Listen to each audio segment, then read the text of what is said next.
नमस्कार, जय हिंद। अब तक आप टेंस रूपी नदी में प्रवेश कर चुके हैं। अब आपको इसमें डुबकी लगाना है और विभिन्न उपकरणों के माध्यम से सावधानीपूर्वक तैरते हुए इस नदी के पार जाना है और इसके बाद इंग्लिश ग्रामर रूपी अथाह समंदर की ओर बढ़ना है। कहने का आशय, टेंस के लिए जो जो भी आवश्यकता थी वे सारी चीज़ें हमने आपको समझाई हैं। अब तक यदि आप हमारे साथ पहली वीडियो से लेकर के यहाँ तक रहे हैं तो आप टेंस को अब बहुत ही आसानी से कर लेंगे और हमारे साथ समझते भी चलेंगे। तो आपको टेंस पहचानना आ गया होगा। हिंदी के वाक्यों को देखकर हम कैसे समझेंगे कि इसमें कौन सा टेंस है और कौन से टेंस में हम कौन सी हेल्पिंग वर्ब और मेन वर्ब का उपयोग करेंगे टेंस के अनुसार, ये सब आप बेहतर तरीके से जान गए होंगे। अब आगे टेंस को थोड़ा विस्तार से करेंगे कि present tense, past tense, future tense और इनके अंतर्गत इंडेफिनिट, कंटिन्यूअस, परफेक्ट और परफेक्ट कंटिन्यूअस, इन सब में सेंटेंस हम कौन कौन से प्रकार के बनाते हैं। जैसे असर्टिव, असर्टिव के अंतर्गत अफर्मेटिव और नेगेटिव होते हैं, और इंटेरोगेटिव, इसके अंतर्गत हमें दो प्रकार के देखने को मिलते हैं। जैसे यस नो आंसर टाइप मिलेंगे और WH वर्ड टाइप मिलेंगे, और नेगेटिव इंटेरोगेटिव टाइप के भी मिलेंगे। तो ये भी हमें दो प्रकार के मिलेंगे, यस नो आंसर टाइप और WH वर्ड टाइप।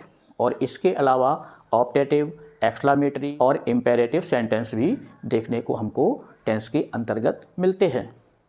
तो इनकी हमें स्ट्रक्चर या सिंटैक्स बनाना होती है और फिर इन्हें ग्रामेटिकल तरीके से हम इनको हल करते हैं, अर्थात इनका हम ट्रांसलेशन हिंदी से अंग्रेजी में करते हैं या अंग्रेजी से हम हिंदी में करते हैं। तो हिंदी में कोई भी वाक्य होता है तो वह है कर्ता, कर्म, क्रिया और पूरक, यानी इस फॉर्म का होता है। तो इसको हम इस प्रकार से लिख सकते हैं। तो ये फॉर्म हमारा हिंदी सेंटेंस का होता है। और इंग्लिश जब हम सेंटेंस बनाएंगे तो इसके लिए हमारा सब्जेक्ट यदि आएगा तो उसके बाद में वर्ब होती है, और वर्ब के बाद में हमारा ऑब्जेक्ट होता है, और ऑब्जेक्ट के बाद में हमारा कंप्लीमेंट यानी कि पूरक के रूप में होता है।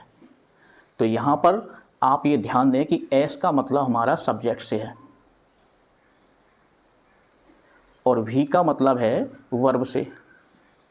अब वी के साथ में हमें हेल्पिंग वर्ब और मेन वर्ब इस प्रकार से भी मिलेंगी। तो हेल्पिंग वर्ब अर्थात HV, तो इसका फुल फॉर्म लिख देंगे हेल्पिंग वर्ब, या हम इसको ऑक्सिलरी वर्ब भी बोल देते हैं, और इसके अंतर्गत मॉडल वर्ब्स भी आती है। तो हेल्पिंग वर्ब, फिर MV अर्थात मेन वर्ब। तो ये क्रिया के मूल रूप होती हैं। इसके बाद में ऑब्जेक्ट मिलेगा हमें, तो इसको हम O लेटर से डिनोट करते हैं। तो O का आशय होगा हमारा ऑब्जेक्ट, और ऑब्जेक्ट भी हमारे दो प्रकार से मिलेंगे, जैसे कि डायरेक्ट ऑब्जेक्ट और इनडायरेक्ट ऑब्जेक्ट। इनको DO और IO के रूप में हम यहाँ लिखेंगे। तो DO अर्थात direct object, IO indirect object, और कॉम्प्लीमेंट अर्थात C। यहाँ ध्यान रखना है कॉम्प्लीमेंट यानी स्पेलिंग हमारी E होना चाहिए। अब हम इसको बोलेंगे पूरक, और यदि I कर देंगे तो उसका मतलब हो जाएगा प्रशंसा यानी कॉम्प्लीमेंट। तो कॉम्प्लीमेंट को भी हम दो रूप में रखेंगे, जैसे सब्जेक्ट कॉम्प्लीमेंट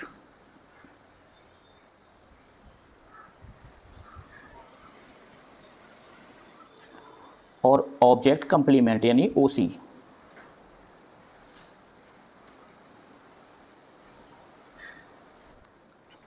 तो ये हमारे शॉर्ट फॉर्म होंगे, यानी S subject, V verb, O object, C complement. तो इनको हमने यहाँ आपकी सुविधा के अनुसार लिख दिया है। तो सब्जेक्ट के अंतर्गत हमारे नाउन और प्रोनाउन होंगे। तो N यदि हम लिखें तो इसको आप समझेंगे नाउन, और P यदि लिखें तो इसको कहेंगे प्रोनाउन। तो सब्जेक्ट में हमारे दो मिलेंगे, नाउन और प्रोनाउन। इसी प्रकार से वर्ब में भी दो प्रकार मिलेंगे, यानी कि हेल्पिंग वर्ब और मेन वर्ब। ऑब्जेक्ट में भी हमें दो प्रकार मिलेंगे, डायरेक्ट ऑब्जेक्ट और इनडायरेक्ट ऑब्जेक्ट। और कंप्लीमेंट में भी हमें दो प्रकार मिलेंगे, यानी सब्जेक्ट कंप्लीमेंट और ऑब्जेक्ट कंप्लीमेंट। तो जो भी हमारा ये वीडियो देख रहे हैं तो वो समझ गए होंगे कि जो मैंने आपको इस तरह से यहाँ बताया है ये आप YouTube पर शायद पहली बार ही देख रहे होंगे। इनको यदि इंग्लिश मीनिंग के अनुसार लिखें तो हम हिंदी में कर्ता को सब्जेक्ट बोलते हैं और कर्म को हम ऑब्जेक्ट बोलते हैं और क्रिया को वर्ब बोलते हैं और पूरक को कंप्लीमेंट बोलते हैं।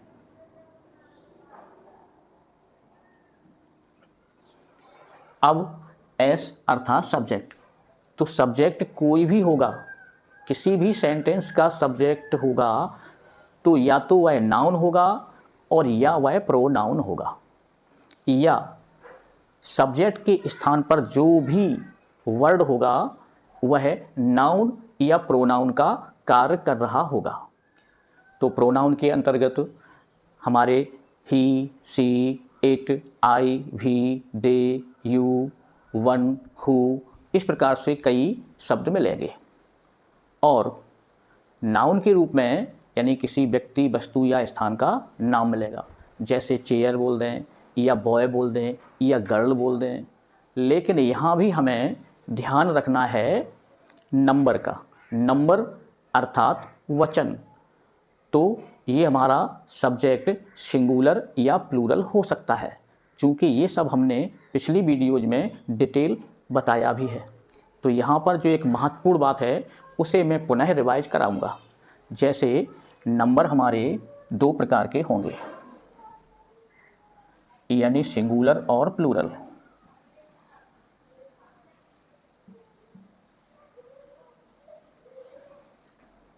तो कोई भी नाउन अपने मूल रूप में हमेशा सिंगुलर होती है, और यदि इसको एस और ई एस या आई ई एस लगाकर लिखा जाए तो यह प्लूरल हो जाती है। तो एक तो हमें इस बात को विशेष ध्यान रखना है नाउन के संदर्भ में। और यदि वर्ब के रूप में देखा जाए तो प्लूरल वर्ब होगी वो हमारी मूल वर्ब होती है। जो वर्ब का फर्स्ट फॉर्म होता है या उसको हम मूल फॉर्म कहते हैं, ओरिजिनल फॉर्म कहते हैं, तो वो हमारी सदैव वर्ब प्लूरल में होती है। और यदि उसको हम सिंगुलर बनाएंगे तो उसमें एस ई एस और आई ई एस जोड़ देते हैं। जैसे यदि हम बॉय लें तो ये हमारा सिंगुलर नाउन हो गया, और यहाँ प्लूरल नाउन के रूप में देखेंगे तो ये हमारा बॉयज हो जाएगा। इसी प्रकार से सिंगुलर वर्ब और प्लूरल वर्ब इनको देखा जाए तो सिंगुलर वर्ब में हमारी हो जाएगी जैसे गो का गोज, और प्लूरल वर्ब गो हो जाएगी।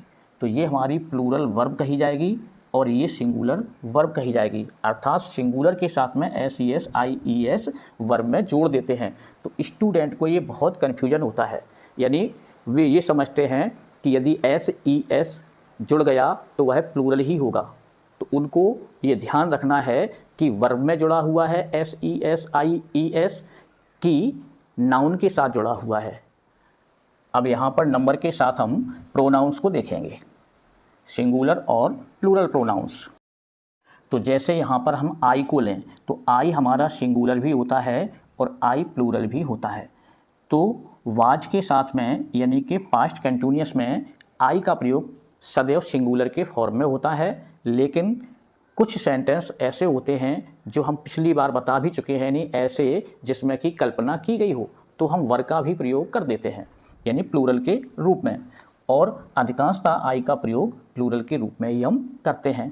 और भी सदैव प्लूरल के रूप में ही होता है, और दे ये भी सदैव प्लूरल के रूप में ही होता है। इसी प्रकार देखेंगे हम ही, सी और इट, तो ये हमारा सिंगुलर प्रोनाउन हो जाते हैं। तो ही, सी, इट ये सिंगुलर प्रोनाउन में होते हैं। और यू हमारा सिंगुलर भी होता है और प्लूरल में भी आता है। तो ये हमारे मुख्य प्रोनाउंस हैं। इनके अलावा हु और वन का भी बहुत प्रयोग होता है। हु और वन, तो ये हमारे सिंगुलर फॉर्म में रखे जाते हैं, यानी सिंगुलर नंबर के अंतर्गत ही आते हैं। यानी वन माने कोई, कोई अज्ञात, तो कोई एक ही होगा, कोई अनेक नहीं होंगे। इसी प्रकार से हु यानी कौन। तो यहाँ आपको समझ में आ रहा होगा कि टेंस में अंदर चलने के पहले इन सब की हमें बहुत आवश्यकता होती है जानने की। तो पहले तो हमारा ये सिंटैक्स कैसा होगा, तो ये तो हमारा एक सिंपल सेंटेंस है, लेकिन इनको ही हम किस प्रकार से बदलेंगे, तो ये हमारे नेगेटिव, इंटेरोगेटिव या अनफॉर्म में हो जाएंगे। और इसके पहले हमको जैसे नंबर और नंबर के साथ में केस यानी कारक और पर्सन, इनको भी जानना बहुत ज़रूरी है, तब हमें टेंस करने में मज़ा भी आएगा। तो यहाँ नंबर हम देख चुके, अब हम देखेंगे पर्सन। पर्सन यानी इनको हम हिंदी में पुरुष बोल देते हैं। तो पर्सन हमारे 3 प्रकार के होते हैं, इनका भी हम विवरण पिछली वीडियोज में दे चुके हैं। तो ये फर्स्ट पर्सन होगा हमारा एक, सेकंड पर्सन होगा और थर्ड पर्सन होगा। तो इसको बोल देते हैं हिंदी में हम उत्तम पुरुष, और इसको बोलते हैं हिंदी में मध्यम पुरुष। थर्ड पर्सन यानी कि अन्य पुरुष। तो बातचीत के दौरान हम कोई भी सेंटेंस बोलते हैं तो उसमें या तो बातचीत करेंगे तो या तो अकेला व्यक्ति स्वयं होगा, तो स्वयं के बारे में वो क्या कहेगा, किससे कहेगा। तो यदि बातचीत होगी तो कम से कम 2 व्यक्ति तो होना ही चाहिए। तो एक जो बोलने वाला होता है तो वह होता है पहला पुरुष यानी कि फर्स्ट पर्सन, और जिसको वह बता रहा है यानी कि दूसरा व्यक्ति, तो उसको बोलेंगे हम सेकंड पर्सन। और यदि किसी अन्य के बारे में, तीसरे के बारे में यदि बात कर रहा है वो दूसरे व्यक्ति से, तो वह तीसरा होगा हमारा थर्ड पर्सन। जैसे कि हम एक सेंटेंस लेंगे यहाँ कि वे जा रहे हैं, तो वे जा रहे हैं, तो इसका मतलब है कि कोई एक वक्ता है कहने वाला, और उसने सामने वाले व्यक्ति को बताया कि वे जा रहे हैं, अर्थात तीसरा जा रहा है। तो कहने वाला यानी जो बता रहा है दूसरे व्यक्ति से कि वे अर्थात तीसरा जा रहा है। तो यहाँ वे अर्थात दे, तो दे हमारा थर्ड पर्सन हो जाएगा। और यदि मैं जा रहा हूँ ऐसा बोलता तो अर्थात आई, यानी वो खुद के बारे में दूसरा यानी सेकंड व्यक्ति को बता रहा है, सेकंड पर्सन को, कि मैं जा रहा हूँ, यानी आई एम गोइंग या आई गो, मैं जाता हूँ। तो आई यहाँ पर हमारा फर्स्ट पर्सन होगा। अब तुम क्या कर रहे हो, तो तुम अर्थात यू, तो यू यहाँ पर क्या होगा, सेकंड पर्सन। तो इस प्रकार से हम पर्सन को समझते हैं। तो आई और वी ये दोनों हमारे फर्स्ट पर्सन होते हैं हमेशा, और यू ये सेकंड पर्सन होता है, और ही, सी, इट, दे ये हमारे थर्ड पर्सन होते हैं।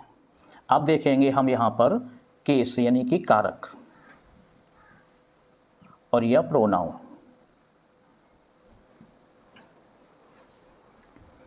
तो कारक हमारे सामान्य रूप से 3 प्रकार के होते हैं, यानी नॉमिनेटिव, और दूसरा प्रकार होता है हमारा ऑब्जेक्टिव,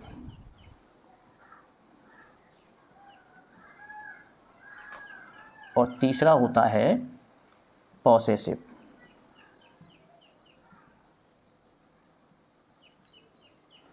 अब चूंकि साथ में हमने प्रोनाउन भी यहाँ लिखा है, तो प्रोनाउन के रूप में हम रिफ्लेक्सिव रख देते हैं यहाँ पर, जो इसी सारणी में एक साथ हो जाएंगे। Reflexive pronoun. तो कारक हमारे प्रोनाउन से ही मिलकर के बने होते हैं। तो नॉमिनेटिव में यानी इनको हम सब्जेक्टिव भी बोलते हैं, और ऑब्जेक्टिव को एक्यूजेटिव बोलते हैं, और पॉसेसिव को जेनिटिव भी कहा जाता है। तो आगे क्लास में जैसे 12वीं क्लास है या अन्य ग्रेजुएशन है, तो उसमें हमारे ये नाम प्रयोग किए जा सकते हैं, यानी सब्जेक्टिव या नॉमिनेटिव, ऑब्जेक्टिव या एक्यूजेटिव, और पॉसेसिव या जेनिटिव। तो नॉमिनेटिव में जैसे हमारे आई हो गए, भी, they, you, he, she, it, one और हु भी हो जाएगा, तो यहीं लिख देंगे हम।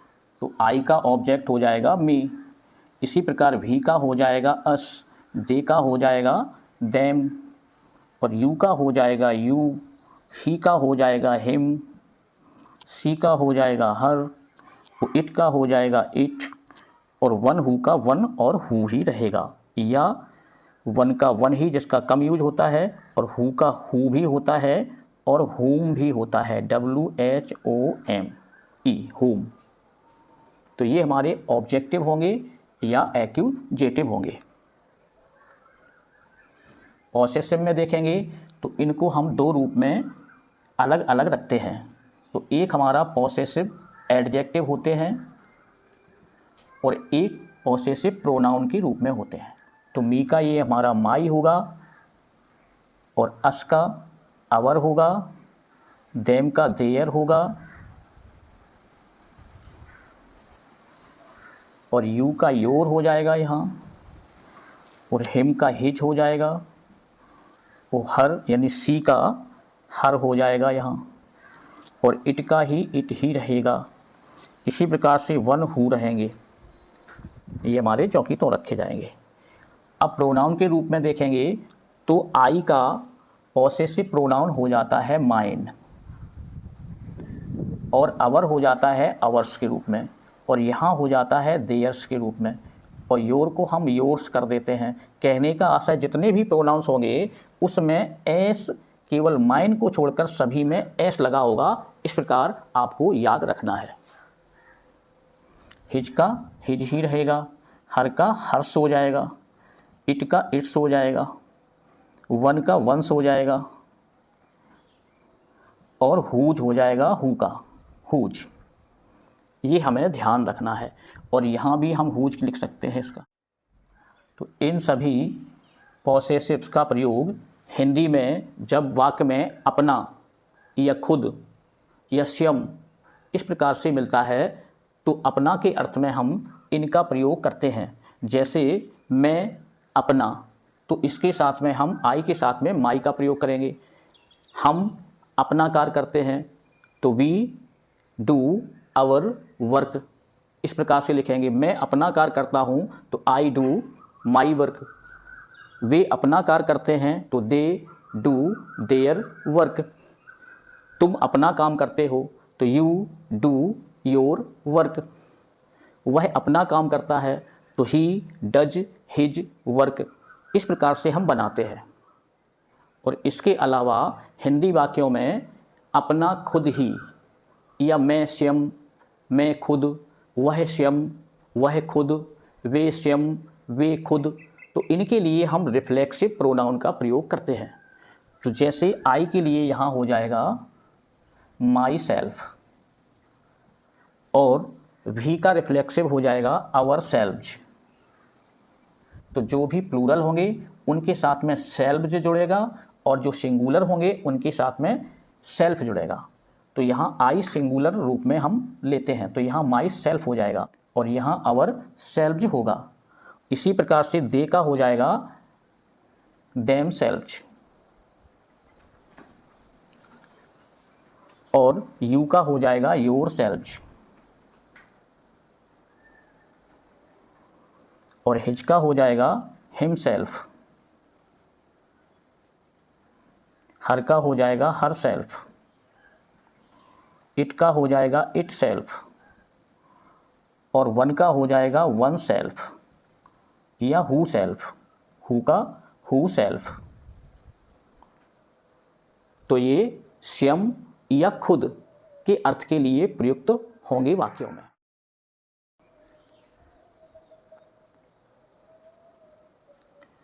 और me, us, them, you, him, her, it, ये हमारे ऑब्जेक्ट फॉर्म में प्रयुक्त होंगे। तो जैसे वह मुझे गाली देता है तो हम कहेंगे ही अब्यूजेज मी, तो ऑब्जेक्ट के स्थान पर मुझे अर्थात मी। तुम उन्हें गाली देते हो तो यू अब्यूज देम। वे उसे पीटते हैं, तो दे बीट्स हिम, तो हिम यहाँ ऑब्जेक्ट हो जाएगा। तो इस प्रकार से नंबर, पर्सन और केस ये हमारे टेंस में प्रयुक्त होंगे सेंटेंस बनाने में। अब हम देखेंगे सब्जेक्ट, वर्ब, ऑब्जेक्ट, कंप्लीमेंट यानी कि सिंटैक्स या स्ट्रक्चर कैसे हम सेंटेंस का बनाते हैं। तो इसको हम उदाहरण के माध्यम से ज़्यादा बेहतर समझ सकते हैं। तो यहाँ हम कुछ उदाहरण लेंगे और बारी बारी से इनको हम समझाने का प्रयास करेंगे। जैसे हमने एक सेंटेंस यहाँ लिया, ही राइट्स a लेटर। अब यहां देखेंगे कि ही हमारा ये सब्जेक्ट है और वैसे हमारा ये प्रोनाउन है, यानी प्रोनाउन के रूप में। राइट्स यानी ये हमारी वर्ब है और इसे हम आर्टिकल बोल देंगे ए को, और लेटर हमारा ये ऑब्जेक्ट है। तो यहाँ सब्जेक्ट, वर्ब, ऑब्जेक्ट, कंप्लीमेंट। अब यहाँ देखेंगे कि ये कौन से, ये दो प्रकार इनके दिए हैं, तो इनको हम कैसे समझेंगे। तो ये ही है, तो ये हमारा सब्जेक्ट है और ये क्या है, प्रोनाउन है। यदि हम इसकी जगह कह देते मोहन राइट्स, तो मोहन हमारा क्या हो जाता, नाउन हो जाता। और अब देखेंगे हम राइट्स को, तो राइट्स यानी कि लिखना, यानी ये हमारी मूल वर्ब है, तो लिखना। अब ये ई एस लगा हुआ है, यानी एस लगा हुआ है राइट के, तो ये राइट्स हमारा कैसा हो गया, सिंगुलर, यानी कि ही सिंगुलर है तो ये भी सिंगुलर हो गया, जो कि हम इंडेफिनिट में समझेंगे, प्रेजेंट इंडेफिनिट में समझेंगे। तो ये हमारी वर्ब है, लेकिन यहाँ पर कोई भी हेल्पिंग वर्ब नहीं है, तो ये मूल वर्ब है और हमारी सिंगुलर फॉर्म में है। तो अ अर्थात ए को हम आर्टिकल के रूप में जानेंगे और लेटर यानी एक तरह से ये नाउन है, लेकिन यहाँ ऑब्जेक्ट के स्थान पे है, तो ये हमारा ऑब्जेक्ट हो गया, तो ऑब्जेक्ट का काम करेगा ये। अब यहाँ देखेंगे कि ये ऑब्जेक्ट यानी ये वर्ब का एक्शन दिखा रहा है, यानी लिखना, लिखता है, क्या लिखता है। तो वर्ब में यदि क्वेश्चन हम भाट करें या हिंदी में क्या बोलें तो आंसर रिप्लाई मिले तो समझेंगे हम वो हमारा ऑब्जेक्ट है। तो ये वर्ब का एक्शन हो गया कि राइट्स लिखता है, पत्र लिखता है, तो ये हमारा सब्जेक्ट पे डिपेंड नहीं हुआ। तो इस प्रकार इसको हम ऑब्जेक्टिव कंप्लीमेंट या वर्बल कंप्लीमेंट भी कह सकते हैं, इसको इस प्रकार से भी लिख सकते हैं। और जो हमारा ऑब्जेक्ट सब्जेक्ट से रिलेट करता हो, सब्जेक्ट से संबंधित हो, तो वह हमारा सब्जेक्ट कंप्लीमेंट हो जाता है, तो इसे हम कंप्लीमेंट के रूप में भी कह सकते हैं। अब जैसे हम दूसरा उदाहरण लें कि Mohan is a good boy.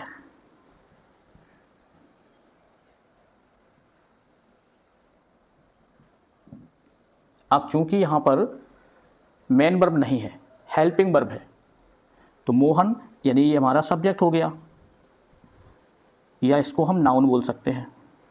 Is ये हमारी ऑक्सिलरी वर्ब हो गई, इसको हम हेल्पिंग वर्ब भी नहीं कहेंगे क्योंकि लिंकिंग वर्ब के रूप में है, या ऑक्सिलरी वर्ब है तो ये हमारी लिंकिंग वर्ब के रूप में है, क्योंकि इसके बाद में मेन वर्ब कोई नहीं है, यानी एडजेक्टिव हो गया गुड बॉय, बॉय की विशेषता बताने वाला शब्द। तो इस प्रकार से एडजेक्टिव के पहले कोई यदि इस प्रकार से वर्ब आती है, इज, आर, एम, वाज, वर, तो उनको हम लिंकिंग वर्ब के नाम से जानते हैं, तो ये हमारी लिंकिंग वर्ब हो जाएगी।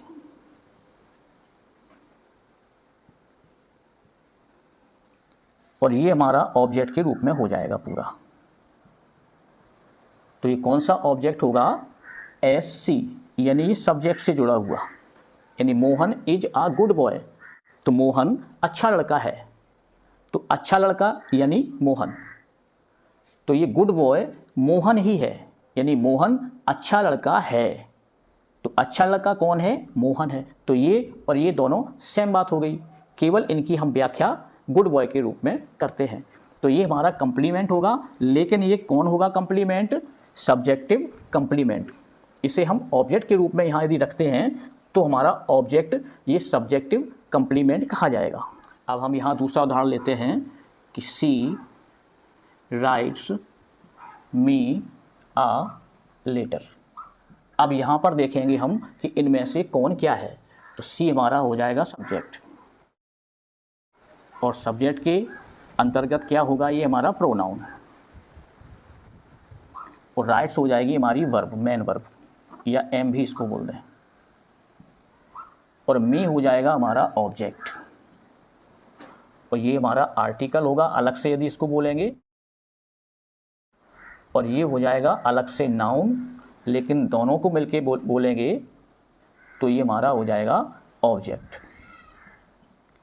अब देखो यहाँ पर ये डबल ऑब्जेक्ट हमको देखने को मिल रहे हैं, तो यहाँ ध्यान रखना है कि ये ऑब्जेक्ट अर्थात मी, तो मी यानी कि कोई ना कोई व्यक्ति होगा, यानी जीवित प्राणी होगा, तो इसको बोलते हैं हम इनडायरेक्ट ऑब्जेक्ट,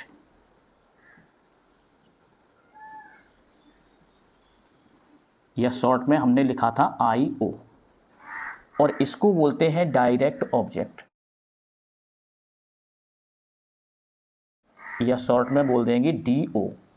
इसे छात्र विशेष रूप से ध्यान रखें, क्योंकि जब हम डायरेक्ट और इनडायरेक्ट या वॉइस यानी पैसिव वॉइस और एक्टिव वॉइस पर चलेंगे, तो फिर हमें इन ऑब्जेक्ट को विशेष ध्यान रखना होता है कि जब पैसिव वॉइस हम ऑब्जेक्ट डायरेक्ट ऑब्जेक्ट के साथ में बनाएं या ऑब्जेक्ट इनडायरेक्ट ऑब्जेक्ट के साथ में बनाएं, तो उसका स्ट्रक्चर बदल जाता है। तो यहाँ ध्यान रखना है, जो निर्जीव है यानी कि लेटर, उसको हम डायरेक्ट ऑब्जेक्ट के नाम से जानते हैं, और जो जीवित है उसको हम इनडायरेक्ट ऑब्जेक्ट के नाम से जानते हैं। तो ये हमारे दो प्रकार के ऑब्जेक्ट होते हैं। अब इसी को हम हेल्पिंग वर्ब के साथ में यदि बोलें तो लिख देंगे she is writing me a letter, यानी वह मुझे पत्र लिख रही है। तो ये हमारी हो जाएगी यहाँ पर हेल्पिंग वर्ब, और ये हो जाएगी मेन वर्ब। अब यहाँ पर एक बात और ध्यान रखना है कि इसको हम इसके स्थान पर लिख सकते हैं और इसको मी के स्थान पर लिख सकते हैं, लेकिन यहाँ पर एक विशेष चेंजिंग होगी। यदि इस मी को हम डायरेक्ट ऑब्जेक्ट के बाद ले जाएं, अर्थात इनडायरेक्ट ऑब्जेक्ट को डायरेक्ट ऑब्जेक्ट से पहले लिखेंगे, तो फिर इसके पहले हमें टू या इन्फिनिटिव लगाने की आवश्यकता नहीं होगी। यदि इसको हम डायरेक्ट ऑब्जेक्ट के बाद में ले जाएंगे, तो फिर इसके साथ में हमको टू लगाना होगा, या अन्य प्रपोजिशन शब्द के अनुसार यानी वर्ड के अनुसार लगाने होते हैं।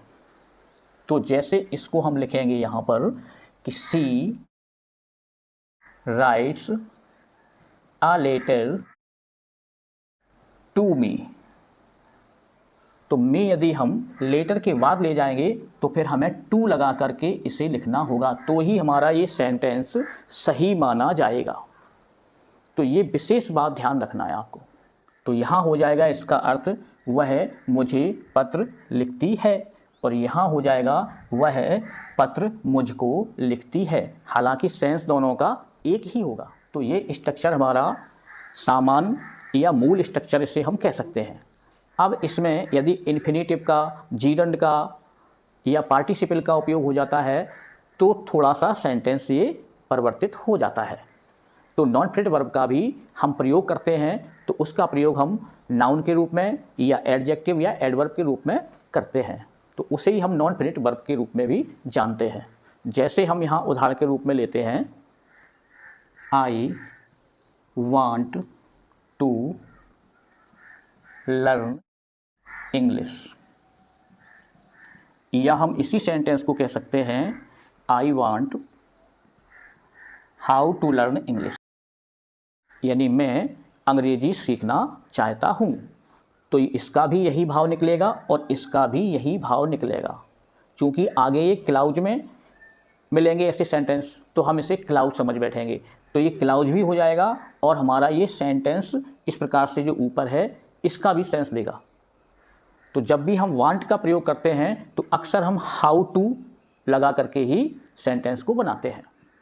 He likes to play cricket, इनको यदि हम इस स्ट्रक्चर के अनुसार देखेंगे तो ये हमारा हो जाएगा सब्जेक्ट, और ये हो जाएगी हमारी वर्ब, और ये हो जाएगी हमारी इन्फिनेटिव वर्ब या नॉन फिनिट वर्ब।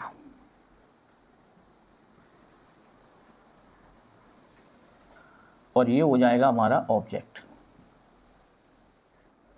तो इस प्रकार से हमारा ये स्ट्रक्चर ये बन जाएगा इस रूप में।